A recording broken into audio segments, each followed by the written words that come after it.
judge their attention span approach. Hi guys, my name's Deepak Shukla, founder at Pearl Lemon Sales. We're a sales training and development agency based in the UK as well as the USA and serving clients worldwide. And here today, in day number 115 of 119 days of cold calling, we're here to talk about the judge their attention span approach. But before we get into it, feel free to click the link in the description below to get access to 17 additional strategies not shared in this training. So look, fundamentally with the judge their attention span approach, you've got to be actively listening and you've got to listen for the cues that you can infer. So I listened to a call just the other day where the person on the call, as the sales rep was giving the pitch, was doing this, which is so listen to it again. The prospect was doing this. That is a clear signal that the prospect is getting frustrated in some level with the pitch. So you need to, when you're giving your pitch or when you're communicating with a prospect, you need to immediately understand what is going on and you need to look for cues, okay? So prospects will do things such as that, or things such as, but yeah, which is their cue to politely interrupt when they've got something to say. And when they politely interrupt when they've got something to say, it could mean because they don't have much time, they don't agree with what you're saying, or they concur with what you're saying, which is typically in the minority of cases.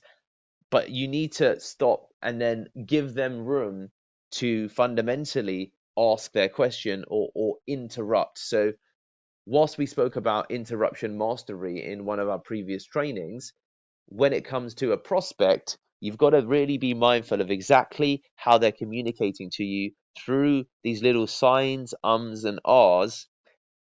Another example would be, if you could just hear that, I'll do it again. I'll try and do it as loud as I can. And that's another way to, there's all of these little grunts and groans.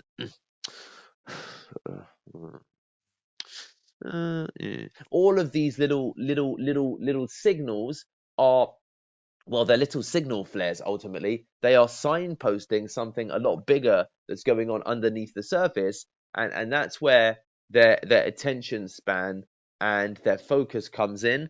There's clearly something when they've made those remarks, it's distracting them from what you're saying, which means that you need to stop, allow them to speak, or you need to ultimately figure out the reason why they're doing that, because maybe they'll have nothing to say other than wanting to say, or silently thinking this is boring, this is a waste of time, you talk too much, something to that effect. And these are the things that come through some experience, but having the ability to ultimately judge their attention span, judge their interest, and judge their focus often comes from a case of, really, it's just active listening, guys, because there is always a cue, okay? There's always something that's going on underneath the surface here, and it comes in the sign of these grunts and groans, okay? And they're subtle grunts and groans. They're just these tiny little.